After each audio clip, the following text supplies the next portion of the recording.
What is up, everybody? It's your girl, Siana. And I am back with another banger video. Today, we're going to be reaction channel, and we're going to be reacting to some pretty serious stuff. We're reacting to some disturbing unsolved cases by Serious, if you can't see right there. And now, we're going to get into the video. So, grab some snacks, grab some juice, grab a pizza, grab stuffed animals, grab a blanket, get comfy, sit back, relax, and let's react to some videos. Alright, let's get started.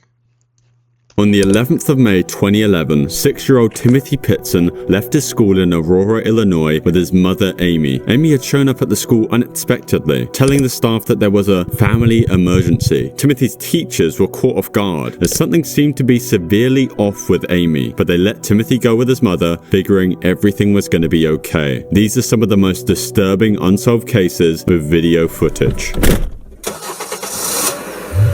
As they drove away from the school, Timothy was excited. He loved spending time with his mother, and they were heading out on what seemed like a special adventure. Amy took him to a zoo, then a water park. It felt like a mini holiday, and a chance to have some fun together, just the two of them. They checked into hotels along the way, and at each stop, Amy made sure they had fun. Still, to Timothy, it was probably just an exciting trip with his mum. But there were signs that things weren't as simple as they seemed. Amy wasn't That's crazy. Giving your son a whole day to have fun, and this poor kid's getting hurt?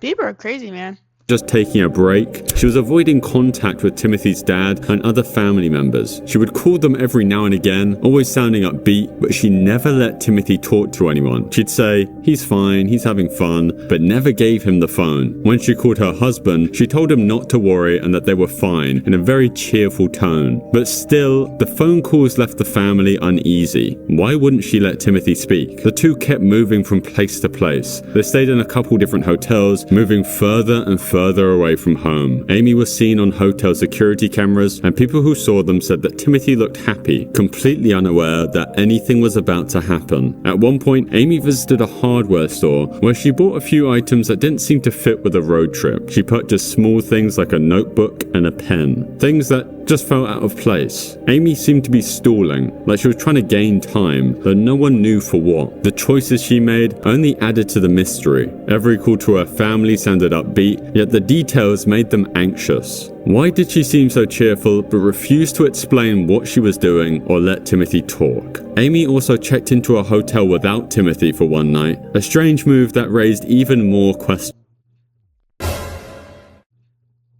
A hotel without your kid? Oh, nah. Not everyone deserves their parents. And that's my hot take. Like, I just personally think that's just not everyone should have kids. That's my hot take. Because what do you mean you're gonna check into a hotel without your kid? Oh, no. Alright, let's get back to the video. God, bro. Oh, hell no, man. What the fuck, man? Why would she go to a hotel by herself when Timothy was still with her? And where did she leave the 6-year-old? These unexplained decisions kept building up, leaving her family more worried with each passing day. When Amy made her last call to her mother-in-law, she sounded calm. She told her that everything was going smoothly and she shouldn't worry about anything. But this time, her mother-in-law pressed her, asking directly to speak with Timothy. Though once again, Amy refused. This time, her excuse was simple. He's busy playing. Her voice was light-hearted, but there was something strange about her tone, as if she was masking something deeper. On the 14th of May 2011, Amy checked into a motel in Rockford, Illinois. By then, she and Timothy had been on the road for 3 days. That evening, Amy was spotted on security cameras one last time, and she entered her room alone. Timothy was nowhere to be seen. The next day, motel staff found Amy dead in her room, as she had ended her own life. What? She did it. She definitely did it on all accounts. How's this unsolved? Well, I guess because they can't pin it to her, because rest in peace, though. But they legally can't pin that she killed her son because she killed. She deleted herself. Life. It was a devastating discovery, but the shock didn't end there. Next to Amy's body, police found a note she had written, a message that only deepened the mystery. In her handwriting, Amy explained that Timothy was safe, but added something haunting. You will never find him. But there was something else in the note that left Timothy's family and investigators terrified. Amy also wrote, Timothy is safe with people who will care for him. This message seemed to suggest that she had left Timothy with someone she trusted, someone who could take care of him. But who were these people? And did they even... She sold him. Okay, here's my theory. I think, personally, she sold him for money. Or she gave them to somebody. I don't know. Gave him that wonderful time, like, oh my gosh, and then you're gonna go with these people and have some fun. Nah, that kid, I feel like either she did that or she is the somebody. She, like, deleted him and went to go with him. Allegedly. That is what I am thinking. Let me know your guys' thoughts in the comments. What do you guys think? Sorry. The note left Timothy's family in disbelief. Amy had assured everyone that she had to do it, and she just had so much guilt afterwards, or she didn't want to be caught, and so that's why she yeeted herself off, and then yeeted her kid. But maybe she just, like, because it is a little odd, I feel like.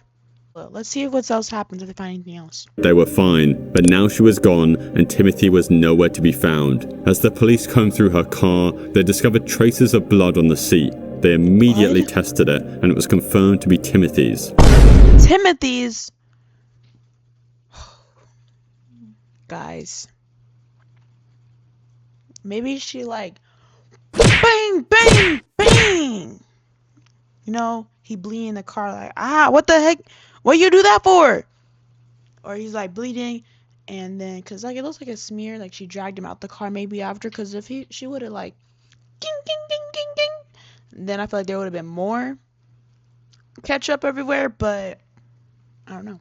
This finding raised new fears and new questions, as everyone was wondering what had really happened to Timothy. Was he in danger, or had he somehow been left in a safe place as Amy claimed? Investigators were caught between two possibilities. Either Amy had hidden him somewhere to protect him, or something much darker had occurred. Right after Amy's death, police launched an extensive search for Timothy. They retraced every step of her journey, hoping to uncover any clue that might lead them to him. Authorities examined maps, reviewed Amy's GPS records, and revisited every hotel and location she and Timothy had visited during those final days together. And they pored over surveillance footage, hoping to spot a moment, a clue, anything that could reveal where Amy had taken Timothy. As the search continued, investigators found more strange details. Amy's car showed signs that it had been through dirt roads and grassy areas. It was clear that she had probably been in remote locations, likely far away from any city or town. But where exactly? Search teams combed through forests, parks, and even isolated areas that matched the clues left by the dirt and plants found on her car. Yet despite these massive efforts, Timothy was nowhere to be seen. Meanwhile, the story of Timothy's disappearance began to spread across the country. News stations picked up the story, broadcasting pictures of Timothy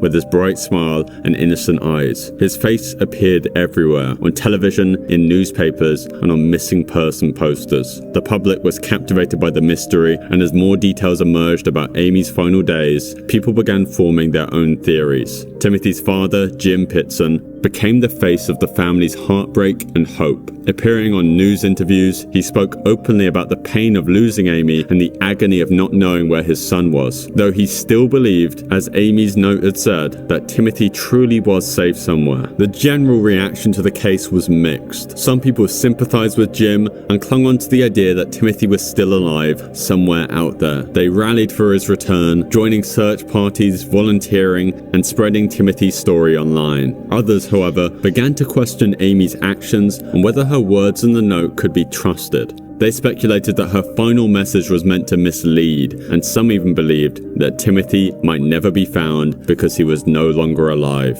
Then, in 2019, 8 years after Timothy's disappearance, the case took a very unexpected twist. What A happened? young man appeared claiming to be Timothy Pitson, saying he had finally escaped his captors after years of being held against his will. For a brief moment, hope flooded back. Jim and his family were overwhelmed with emotion, believing that Timothy might be finally returning home. But that hope was crushed just as quickly as it appeared, as DNA tests revealed that the young man was not Timothy. He was in fact someone else entirely, a random, troubled person looking for a way out of their own life. What the heck? Who does that, man? People are sick in this world. Pretending to be a little boy? Also, are we not going to question the big time jump? 7 years. That boy looks about 6. There is no way. That looks like a grown man. So whoever wrote this up to believe it, you need to get your eyes checked. Because this don't look... Let's see. I don't know how old they said he was. He looked sick. He looked about 8 years old to me. 7. Let's count, guys. 8 plus 7. 9, 10, 11, 12, 13, 14, 15. That ain't a 15-year-old boy. That ain't a 17-year-old boy. If that was supposed to even be it. He looks like he's in his late 20s. Let's get back into it. That is me mad. Despite the disappointment, Timothy's case remains active. Law enforcement has refused to close it, and his family holds onto the hope that he's still out there. Timothy's disappearance has become one of America's most famous and confusing mysteries. Some still theorize that Amy may have had help, that maybe someone else was involved in Timothy's disappearance, which could help to explain the times that Amy was alone checking into the hotels. The idea is based partly on her note, where she mentioned Timothy being with people who would care for him, though to this day, there's no evidence supporting this theory, but the idea that Timothy might still be out there, hidden with someone who knows the truth, keeps the mystery alive. You can't give up hope. As soon as you give up hope, I feel really bad for the then dad, what should I do? What, declare him he's dead? never gonna know He's if his probably boy's in the okay. middle of nowhere, being The note homeschooled, is very ominous. someplace, just away from the media and TVs and new technology. It was still... Wow. What a case. Leave your thoughts on the first case in the comments below. What you think happened to our boy Timothy. And let's get into case number 2. A murder in the church. I'm telling you guys, if you're doing that dirt, you're doing that nasty stuff, it's gonna catch up to you. These may be unsolved, but the guilt will eat you alive. So stop doing that dirt if you're doing that dirt and start cleaning yourself off with some Dr. Bronner's minty soap so you can be minty fresh and make yourself whistle. What? Bro, what are you talking about, man? I'm sorry, I don't know where that came from. Okay, let's be serious. We're watching documentaries right now. Okay, like I said, let's get into the video.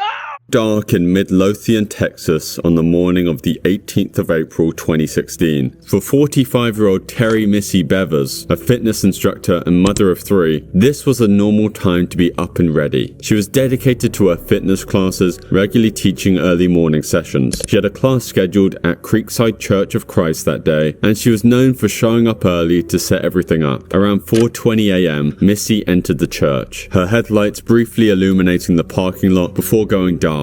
With her workout equipment and supplies in hand, she made her way inside, likely unaware of the danger that awaited her. You can never be too sure, man, where you're going. Always be aware of your surroundings. Always, even when you're by yourself, always do something to drag attention. Make sure there's always people around you. Make sure there's always someone there. Always know what is going on around you. Don't go nowhere that looks suspicious. Trust your gut. If you're seeing I shouldn't go there, don't go. Hey, I'm talking to you. Do not go. Do not. I'm looking this way because I'm looking at the camera because I'm over here. But now I gotta turn here. Do not go. Trust in your gut. Alright? Back to the video. What she didn't know was that someone had already broken in. Hours before Missy arrived, Creekside Church had been empty, but by 3:50 a.m., in the halls in a way that would later raise unsettling questions. Security cameras captured the footage of this person, someone whose actions seemed more bizarre than purposeful. The intruder was dressed head to toe in SWAT-style tactical gear, including a helmet, vest, and gloves, all of which concealed their identity. Obviously, this wasn't ordinary clothing, especially for someone committing a crime, and it was something that law enforcement would later struggle to explain, as they couldn't figure out if it was merely just a disguise or some sort of message. As the figure moved through the church, their actions were equally as strange. Instead of heading directly to an office, a safe, or any obvious target, the person walked around, opening doors, checking rooms, and tapping on walls. Their pace was calm, almost wondering, as if they had all the time in the world, as it didn't seem like they were searching for anything specific. Instead, it felt as though they were just waiting. The security footage further showed this person pausing here and there, standing silently, before moving again. It was this slow, almost detached movement that would later haunt viewers. And in one of the stranger aspects caught on the camera was the fact that the figure seemed to even stagger slightly, as they walked very clumsily, as it looks as if they could be unfamiliar with the layout of the church, or they're in some kind of daze. He got a hammer? This guy has a hammer! Entered the church, the camera footage ended. To this day, it's unclear exactly how much Yo, the camera footage is gonna just end? What is this, the 1980s? Wait, it could be. But still, camera footage is abruptly ending? Nah, that's not no coincidence. That's intentional. Why do I sound like AI? time passed between Missy walking into the church and her encounter with the intruder, but what is known is that Missy was soon to be found dead, her body discovered by her students who arrived for class a short time later. The scene that they would walk into was shocking. Missy had suffered multiple injuries that was believed to have been inflicted by a hammer that was left near her body. After her death, the investigators turned to Creekside Church's security cameras, hoping they held the clues that could identify Missy's killer. What detectives found is that the footage raised far more questions than it answered. Like, as the figure moved throughout the church, they would also periodically break certain objects and shatter glass, leading the police to believe that the person was trying to stage some sort of robbery gone wrong, though that theory would make little sense when you consider that the robber neglected to take Missy's purse or iPad. Also, why had they chosen a church of all places? And what was the motive? If this was a robbery, it was certainly an unusual one. After the discovery of Missy's body at Creekside Church, Midlothian police faced a daunting task. Because there was just so little to go off, the detectives involved started watching the footage over and over again to find the tiniest of details, which then made them notice the killer's strange gait or walking style, as they seemed to move with a slight clumsiness, as if they were wearing shoes too big or simply had a very distinct walk. Internet detectives then started comparing the walk to those around Missy, and if you line up the videos of the SWAT-geared intruder with those of her father, they do look eerily similar. What? Her pops, the man who raised her, took her out? I mean, the walks are similarly uncanny. I hate to break it, but that could be it. This evidence, if you can even call it that, is extremely weak and is a symptom of the case being so mysterious. That is a really weak thing to go about someone's walk, but they could ask, where were you at 3:50 in the morning? We're gonna say sleep? You got proof that you was sleeping? Questions we need to ask people, the questions we need to ask to solve these unknown mysteries. And confusing. The police themselves initially thought that the intruder could be female, as the walk looked as if the person was wearing clothes too big or too heavy, though again, this theory led nowhere. As detectives continued analyzing the footage, they turned to Missy's family, friends, and acquaintances, hoping to uncover any motive or clue that could point them towards a suspect. They asked about Missy's relationships, any recent conflicts, and her schedule, searching for anything that might explain why someone would target her. Missy's husband, Brandon, her 3 children, and her close friends all cooperated fully, sharing information about Missy's life and any challenges she might have been facing. According to her loved ones, Missy was well liked, devoted to her family, and passionate about her work as a fitness instructor. However, some friends mentioned that Missy had recently expressed concerns about strange social media messages she had received. These messages on LinkedIn reportedly came from an unknown male and were described as creepy and strange. The police would track down this person of interest, though it would ultimately turn out to be a dead end. Detectives documented everything they had learned, yet no single piece of information pointed directly towards a clear suspect. To this day, Terry Missy Bever's case has gone completely unsolved. What?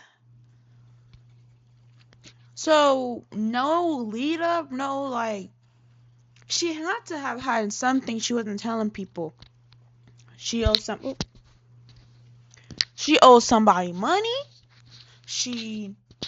Cause unless it was just the wrong place at the wrong time. There's a crazy person going into a church, having no real intention, nothing on their mind really. They're just trying to get into trouble, and she was just there at the wrong time, and not supposed to be there. So that could be it too. Wrong place. She was just at the wrong place at the wrong time. It's editing sound here. I know I look a mess, but I'm editing, so I cannot find the third case. I think I lost the footage. So there's just going to be no third case in this video, but if you want to go watch it, it is going to be in Sirius's video. I'm going to link his video in the description. But yes, that is editing Siana. Now moving on to case 4. Found on an adult website.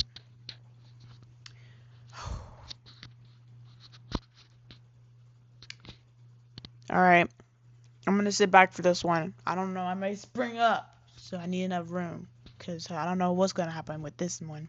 Holiday of a lifetime, a Caribbean cruise, warm beaches, and the endless blue of the open sea. Amy Lynn Bradley, a 23-year-old recent college graduate from Virginia, was thrilled about the trip. Traveling with her family, she boarded the Royal Caribbean cruise ship Rhapsody of the Seas on March 21st, 1998. Amy was excited, but also a little bit nervous. Friends and family said she wasn't exactly the cruise type. Amy was athletic, outgoing, and independent, but she had a fear of open water, which made the cruise ship a bit of a leap outside her comfort zone. The night of March 23rd should have been just like any other night on the cruise ship. The family enjoyed dinner, and Amy...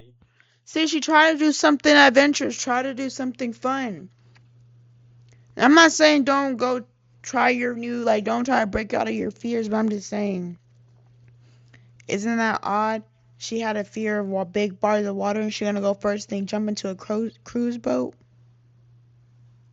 Amy later went to a nightclub on the ship with her brother Brad. The siblings had a fun night, dancing and chatting with the other passengers, and in a video taken that night, Amy looked happy and carefree. Around 3:30 a.m., Brad left the club to go to bed, and Amy told him she'd be right behind him. This was the last confirmed sighting of Amy by her family. Early next morning, things took a shocking turn. Around 5:30 a.m., Amy's father, Ron Bradley, woke up in their shared cabin. He noticed that Amy wasn't in her bed, which immediately set off the alarms in his head. It was strange for Amy to be up that early, especially since they'd been out late the night before. Ron initially assumed she might have gone up to the deck to watch the sunrise, and he figured she'd be back soon. But as the minutes passed and Amy didn't return, Ron's concern grew. He searched around the ship looking for any sign of his daughter as he checked the common areas, the decks, and even went to the ship's dining area, but there was no trace of Amy. Feeling increasingly desperate, he woke up the rest of the family. They searched for her together,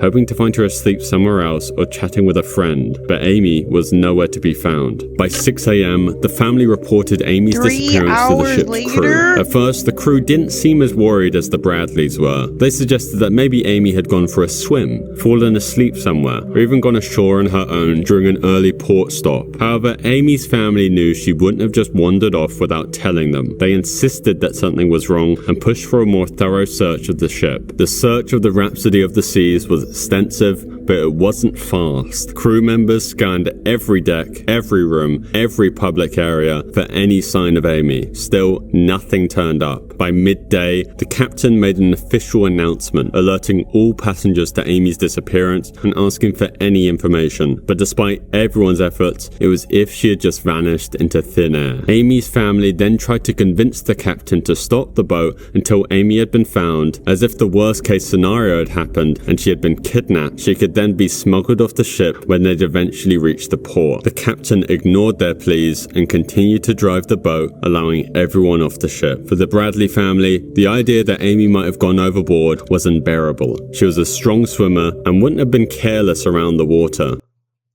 See, that's what's even crazy. They were in open bodies of water.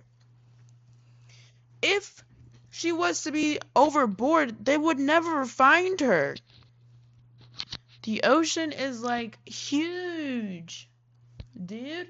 Like huge. You're telling me that how are you just gonna disappear out of thin air? Where are you gonna go? Where are you? Who took you? Plus, Amy had left behind her shoes and her identification in her. See, another thing that identifies something was wrong. People don't leave behind these things. Cabin, which raised even more questions. Could she have met someone who persuaded her to leave her cabin, or had she encountered someone with darker intentions? Well, Amy's family, desperate for answers, recalled several strange interactions she had with crew members during the trip. A few days before she vanished, Amy mentioned feeling uncomfortable around some of the crew. According to her family, she felt watched. One particular crew member had approached her several times, showing an unusual amount of interest in her. He reportedly invited her to go dancing at the club off the ship, which she turned down. Then, her family noticed something very worrying. On board the ship, there was an area where photos of passengers were displayed, pictures taken by the ship's Ladies, be careful out here. Be careful. My party sisters, my party people. Be careful. Just like in my thrifting video when that person was following me, always, everywhere I turned that bro was at, that's when I knew I gotta immediately go. When you see something like that, just leave. Let people know. Don't ever be alone. Even if you are alone, go.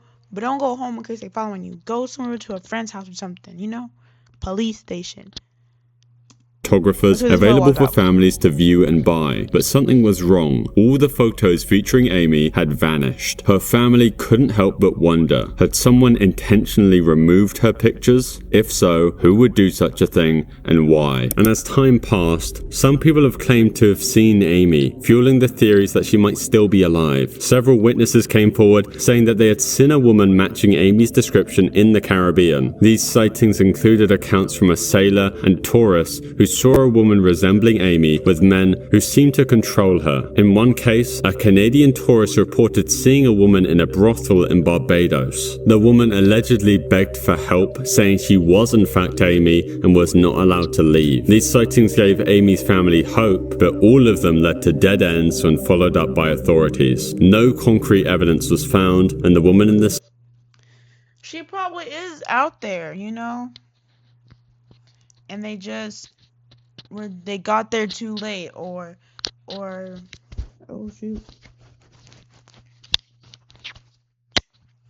they got there too late. Thing happened to where she just couldn't communicate with, she's just being controlled now.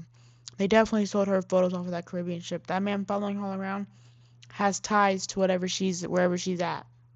Sightings was never confirmed to be Amy. The descriptions were often vague, and some sightings happened in chaotic settings. Still, for the Bradleys, each new sighting brought a glimmer of hope, which is also connected to perhaps the most disturbing theory of all, being that Amy had been abducted and sold into human trafficking. The idea was bolstered years later when a chilling piece of evidence emerged as a photo of a woman resembling Amy was found on an adult website. The woman in the photo had a similar tattoo to Amy, and her appearance is undeniably similar considering that she would be several years older. Amy's parents saw the photo and were convinced it was her. They believed the image was proof that Amy was alive, trapped in a terrifying situation from which she couldn't escape. Investigators found evidence of human trafficking rings operating within the Caribbean, and a young woman like Amy, traveling alone at night on the ship, could have been a target. Her family began to suspect that if someone had lured her, they might have forced her off the ship in one of the island ports and into a dark underground network. Either way, until this day, Amy Lynn Bradley is still missing 26 years later.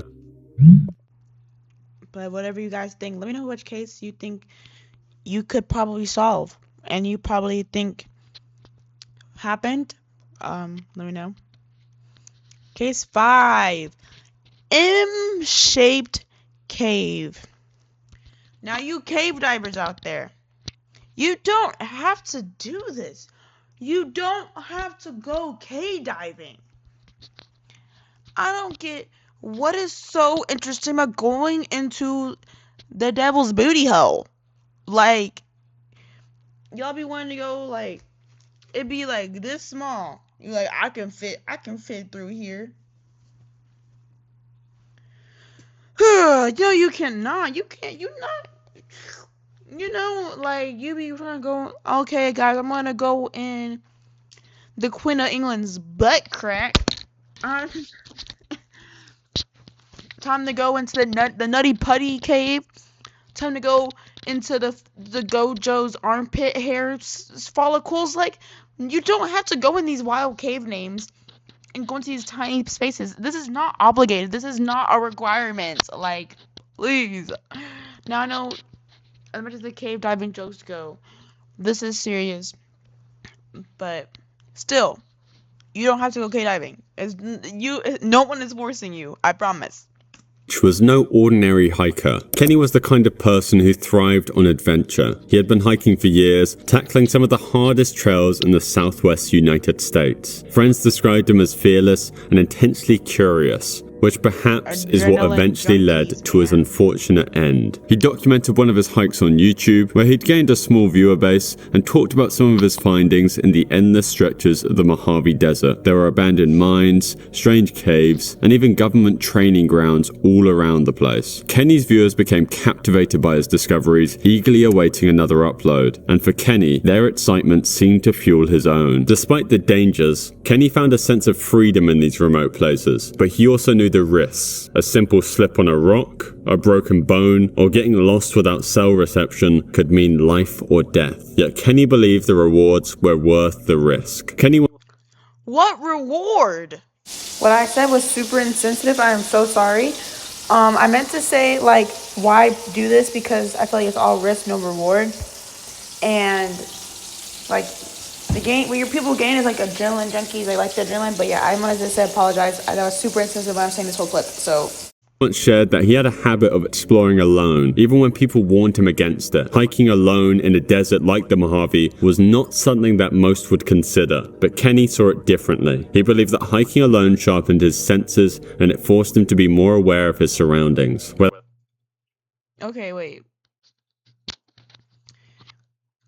You can get that, though, from other things. You don't have to risk your life to get these high-end senses and aware of your surroundings. No. Oh my goodness, I keep dropping my mic. Even my mic is mad. Even the mic is mad. Like, without the distractions of company, he could listen to the desert and focus on the details he might. You can pull up the deserts on YouTube. Desert ambient noise. Boom. Put that on, heighten your awareness. Boom, I just saved you like a trip, your life, and everything. Otherwise overlook. His viewers, and also he probably knew, that each time he went out there alone, he was taking a chance. But it was a chance he seemed willing to take again and again. But there was one discovery that would change everything. It wasn't just another rocky canyon or long abandoned mine. It was something different. And I'm looking for a cave that I found, and I didn't have a sidearm when I was here before. and something about that cave just spooked me. Out of all the caves I've ever gone in, this one just made my body... I bet the cave is this small. I bet you gotta enter through this to get in the dang cave. He said that it's called the M cave. It probably looked like this. Is my computer finna die? Vibrate. The closer I got to it, the crazier my body felt, and I was like, all right, I'm not gonna go in there right now, but I'm coming back someday. So hopefully I'll find it. It's shaped like a big M. It's a big cave that looks just like a gigantic M, and it's about as tall as I am and kind of narrow. And what I say it's probably a small somebody's. Oh my gosh. it's stuck on the side of a mountain, so I hope I can find it again. His viewers began to speculate about what might have caused such a strange reaction. Some thought it was natural, maybe an odd geological feature, or maybe a minor earthquake. And obviously others immediately believed there was something more mysterious at play, like secret military experiments or something supernatural. Kenny read through all the comments, and it was clear that the mystery of the M-shaped cave had captured the minds of many. People were sending him messages, pushing him to return to the desert and explore. Begging somebody, you want to go to the cave that bad? Go yourself. You learn to be adventurous. I'm not gonna lie, I probably would have been the same way. Like, no, go. I don't know. I really can't watch that stuff. I'll be getting like, ooh, I'll be feeling claustrophobic. The cave. It wasn't like him just to back down from a challenge, and the encouragement from his viewers made it harder for him to ignore the mystery. Let me kill Meister. You know your stuff. No, do not go back there. If you find that cave entrance, don't go in. If you do, you won't get out. Lemmy, you know what you're talking about. You know what you're talking about. But he was also cautious. He knew that returning to such a remote location was risky, especially with the strange sensation he had felt. Was it really worth the danger? Despite the fear of the unknown, Kenny decided he couldn't let this mystery go. He wanted answers just as much as his audience did, maybe even more. And soon, he announced his plans to go back, determined to find out once and for all what was inside that cave. Kenny prepared carefully for this trip, aware of the dangers that awaited him in the desert. Even for an experienced hiker like him, the Mojave held countless risks. This wasn't just a quick day hike. The remote location of the cave meant that he'd have to navigate miles of rugged terrain with limited supplies and no phone reception. In case anything went wrong, Kenny let his girlfriend and a few close friends know where he'd be heading. This way they'd have an idea of his location if he didn't come back. Then, days passed, and no one heard from Kenny. At first, his friends and family assumed he was still exploring, caught up in the thrill of adventure. But as more time went by, their worry grew. Kenny's girlfriend reported him missing, and a search operation was launched as teams of rescue workers scoured the Mojave Desert, covering every trail and checking every canyon. They looked for signs of his presence, hoping to find any clue about where he might have gone. During the search, they discovered Kenny's phone lying on the ground near an abandoned mine shaft. This was miles from any marked trail and deep within the desert. The phone had no interesting messages, no final recordings, no indication of what might have happened to him. It was as if he had left it on purpose or had dropped it by accident before going further into the wilderness. I mean, why would he leave it behind? Despite extensive search efforts, no other trace of Kenny was ever found. The team searched for weeks, covering the surrounding area and examining any possible routes he might have taken. But the desert is vast, and its rocky, uneven terrain makes it difficult to find someone, especially in the remote areas where Kenny was known to explore. With no further evidence and no sign of Kenny, the search was eventually called off, leaving his friends, family, and YouTube viewers with more questions than answers. The M-shaped cave quickly became the focal point of every theory as to what might have happened, as the cave itself was never located either. People have found caves that could be the M-shape. They don't even know where the cave is. Now, most caves that people go into are documented. But he went into an undocumented cave? And he said he gave him a weird sensation feeling? It means don't go in! If you're feeling that sensation, don't go. Don't do it. Don't. shaped one, but nothing solid, and no one has ever experienced the same intense vibrations Kenny did. The mystery surrounding Kenny has built up a sort of community of amateur investigators and internet detectives. One of their many, many theories involves Kenny's sister Debbie Veach. Now, many people who like investigating the mystery of Kenny are absolutely convinced that this was him based off of the security footage. Debbie has never even implied it's Kenny, but still, people are clearly desperate to find out what happened to him. To this day, Kenny's case remains. I think that's kind of odd. I don't think he would rob his own sister's store. He could have just came back. Crazy blow-up video. I came back. Hello? Like, that's so crazy. Remains unsolved. Alright, and for our last and final case, case 6. If you made it this far, make sure you smash that like button, hit that subscribe button, leave a comment, and let's see what case 6 is all about. The doctor. Let's go! Was only 8 years old when she disappeared from Washington, D.C., leaving a trail of unanswered questions and unsettling mysteries behind. Born on October 29th, 2005, Relisha lived a far from easy life. Relisha's family struggled financially, and she spent most of her early years moving between unstable housing situations. Relisha and her family eventually found a place to stay at a shelter known as the General Family Shelter. While it provided a roof over their heads, it was a difficult environment for any child. The shelter housed hundreds of families and individuals experiencing homelessness, and the facility was crowded and sometimes chaotic. For Relisha, the shelter was both her home and her playground, though it was far from the safe, nurturing environment that every child deserves. Despite these hardships, Relisha's teachers and people who knew her described her as friendly and full of curiosity. They noted how she loved school and seemed to be happy there, finding some sense of stability and normalcy in the classroom. Her teacher noticed though that her attendance was irregular. Days turned into weeks, and when Relisha stopped coming to school altogether, people started to worry. At first, no one knew what to think. Relisha's absence was unusual, but not completely shocking. Living in the shelter meant that her life was unpredictable, and unfortunately, it wasn't uncommon for children in similar situations to miss days of school. School officials made phone calls and reached out to her family when her mother, Shamika Young, was contacted. She claimed that Relisha was in the care of a doctor and was being treated for a health issue. She even provided the name of the doctor, Dr. I think she sold her daughter for some money. First thing off the gate, she sold. I mean, look at the mom. I'm not being judgmental, but look at the mom. She looked like she would sell the girl or somebody for some money, you know, to get that, you know. So, but let's see what Dr. Tatum got to say about this.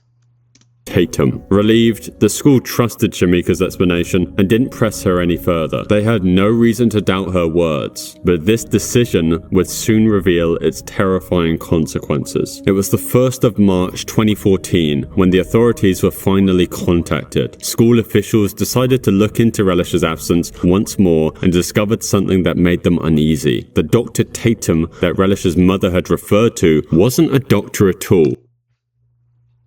I was just thinking that in my brain socket, that he's not a real doctor. She sold him for that money, that money. He was Khalil Tatum, a janitor at the shelter where Relisha's family lived. The unexpected twist raised alarm bells for everyone involved. Though Khalil wasn't just a stranger to Relisha's family, he was someone who had developed a close, almost unsettling relationship with her. Shelter staff and other families noticed how another case of people being weirdos. Tatum spent time with Relisha, buying her gifts, taking her on outings, and providing her with things that perhaps her family couldn't afford. Gotta take off the glasses for this. You mean this grown man buying this girl clothes and stuff and nice stuff? That's not your kid? And you oddly close with her? Look how young she is. Look how old you is. I rest my case. People close to the family obviously saw these gestures as unusual, but no one could have guessed what would come next. Tatum had an extensive criminal history that included burglary and larceny. He was hired despite concerns raised by some about the shelter's lack of proper background checks. The shelter's staffing shortage and high demand for support made it difficult to screen employees thoroughly. Tatum's role brought him into frequent contact with Relisha and her family, and he gradually became a trusted figure in their lives. Relisha's mother, Shamika, accepted these gestures, even allowing Relisha to spend unsupervised time with him. Once police began investigating, they uncovered disturbing details about Tatum's behavior. Surveillance footage later revealed that Tatum had taken Relisha to a Holiday Inn Express in Northeast Washington on March 1st, making it the last known sighting of the young girl. He did something. He did it. How are you even gonna let your daughter go away with a man you don't know? Lock the mama up too. Lock the man up. Lock the mama up. Lock whoever else is a parental guide in that for her family. Lock them up. Tatum's actions following that day became even more suspicious. He was spotted purchasing a shovel, lime, a chemical that can be used to stop the smell of a rotting corpse, as well as large trash bags, items that suggested he might have intended to cover up a crime. Then, something very unexpected happened. As the investigation intensified, authorities discovered that Khalil Tatum's wife, Andrea, was found dead in a hotel room from a gunshot He was married? wound. This development only deepened the urgency of the search for Relisha, and it became clear that Dr. Tatum was even more dangerous than the police thought. Law enforcement began a nationwide search for Tatum. Meanwhile, the behavior of Relisha's mother, Shamika, was starting to make less and less sense. When the school first notified Shamika that Relisha wasn't attending anymore, Shamika did not immediately notify the police or the shelter staff, a delay that severely impacted the investigation, and Shamika's general response was slow and at times evasive. When asked by the police and child welfare authorities about her daughter's last known whereabouts, she provided limited information, and her answers often lacked urgency. It could be possible that Shamika might have feared getting into trouble herself, as she was aware of Tatum's involvement with her daughter and the potential legal implications of neglect.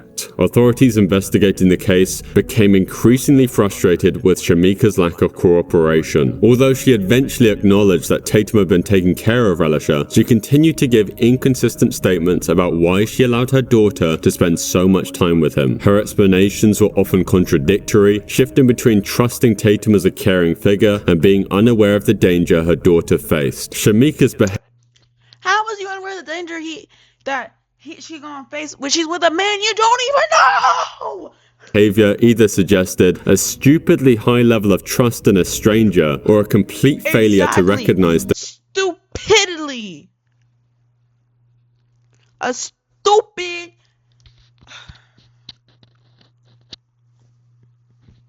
amount of trust in a stranger. The risks associated with allowing her daughter to be in Tatum's care. And on April 1st, 2014, likely the worst case scenario had happened. Khalil Tatum was found to have taken his own life in a shed in That's how you know he did it.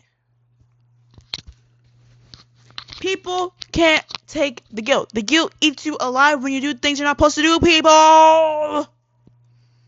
Kenilworth Park, which was an area that had already been searched for Relisha. Tatum was the last person seen with Relisha, so when he died, he took many of the answers with him. His death left police scrambling for leads, but despite searches and tips, now they weren't even certain if Relisha was alive, alone, or had been given to someone else. Purely speculating, I think it's possible that Tatum may have had a less than legal relationship with Relisha and may have been exploiting her with Shamika's permission. Perhaps Tatum's wife Andrea found out, and that was the motive behind her unfortunate death, though the true motive behind Relisha Rudd's disappearance will likely never be known. And that concludes today's video. Wow.